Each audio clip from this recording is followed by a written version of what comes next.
আমি প্রথমে সবাইকে সালাম জানাচ্ছি, ধন্যবাদ জানাচ্ছি। আর প্রথমে মনিরের একটা বক্তব্য কারেক্ট করে দিচ্ছি। আমাদের সমস্ত সংস্কার কার্যক্রম চলছে আমাদের মাননীয় প্রধান উপদেষ্টা ডক্টর মোহাম্মদ ইউনূসের নেতৃত্বে। আমরা একটা টিমের মতো কাজ করছি। কয়েকটা তথ্য আপনাদের জানানো জরুরি মনে করছি। প্রায়ই দেখি আপনার অনেকে বলে যে সংস্কার কই হচ্ছে বা কবে হবে, অনেকে বাইরে থেকে বলেন, ভেতর থেকে বলেন। কয়েকটা জিনিস পরিষ্কার করা প্রয়োজন। প্রথম যে 6টা সংস্কার কমিশন হয়েছিল, এর মধ্যে তারা যে প্রস্তাব দিয়েছিল সেই প্রস্তাবগুলোর মধ্যে আমরা আশু বাস্তবায়নযোগ্য যেগুলি আছে বাছাই করে আমরা অর্ধেকের মতো অলরেডি ইমপ্লিমেন্ট করেছি, অর্ধেকের মতো।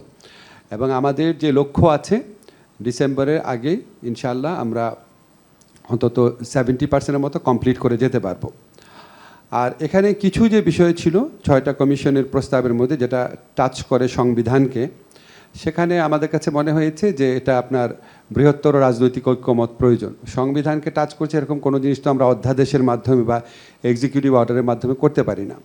তারপর আমি ঐক্যমত কমিশনের সভাপতি আলী রিয়াজ ভাইয়ের সাথে কথা বলেছি যে কিছু বিষয় উপস্থাপন করা হয়েছে এমনভাবে যেটা সংবিধানকে টাচ করে, আসলে টাচ করে না। যেমন আপনার স্থায়ী কমিটিগুলোর প্রধান কে হবে, এটার জন্য আমার সংবিধান পরিবর্তন করা দরকার নেই, এটা রুলস অফ প্রসিডিওর চেঞ্জ করলেই হয়।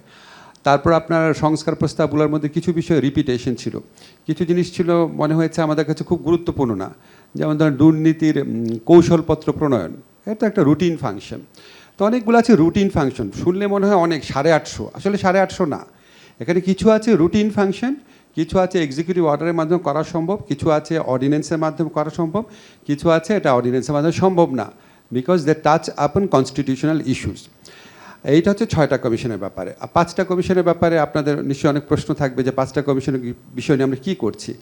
আসলে 5টা কমিশনের বিষয় নিয়ে আমাদের ফয়জুল কবির খান ভাই আছেন, আমাদের ওয়াহিদুদ্দিন মাহমুদ স্যার আছেন, ওনাদের নেতৃত্বে ওই 5টা কমিশনের কোন জিনিসগুলো আমরা বাস্তবায়ন করতে পারি সেই লক্ষ্যে ইতিমধ্যে কাজ হচ্ছে, কিছু কাজ অলরেডি শুরু হয়েছে। আপনারা সময় বাড়ানোর কথা বলেছেন, আমি শুধু আপনাদের একটা দিক নির্দেশ করব। যেহেতু আমরা অবিচল আছি ফেব্রুয়ারির প্রথমার্ধে নির্বাচনের ব্যাপারে, এ ব্যাপারে আমাদের কোনো রকম কোনো দ্বিতীয় চিন্তা নাই। অনেকবার বলা হয়েছে এই টাইম লাইন নিয়ে। তো ফেব্রুয়ারিতে যদি আমরা ইলেকশন করি, আমাদের যদি শিডিউল ঘোষণা হয়, শিডিউল ঘোষণার পরে তো আমরা কোনো লিগাল অ্যামেন্ডমেন্ট করতে পারবো না। তো আপনারা এই সময়টা খেয়াল রাখবেন, আমাদের তো সময় প্রয়োজন। আমরা ধরে নিয়েছি যা করার আইনগত পরিবর্তন আমাদের 30 নভেম্বরের মধ্যে করতেই হবে। এখন কারণ আপনারা জানেন শিডিউল ঘোষণা হয়ে গেলে নির্বাচন প্রক্রিয়াকে প্রভাবিত করতে পারে, এই ধরনের কোনো আইনগত পরিবর্তন করা যায় না। ফলে আপনারা খুব ইনডিফিনিট সময় পাবেন, এটাও বোধহয় আমার মনে হয় না।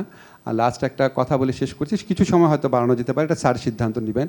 লাস্ট একটা কথা বলি, আমার কাছে মনে হয়েছে আপনাদের কথা শুনে খুব আশাবাদী ফিল করি। আপনারা সবাই চান একটা ভালো সলিউশন হোক, সবাই মিলে ঐক্যমতের মাধ্যমে হোক। তো আমি একটা জিনিস বিশ্বাস করি, একটা হাদিস আছে, অবশ্যই কর্মের ফলাফল নিয়তের উপর নির্ভরশীল। সবচেয়ে বড় ইম্পর্টেন্ট জিনিস হচ্ছে মানুষের নিয়ত।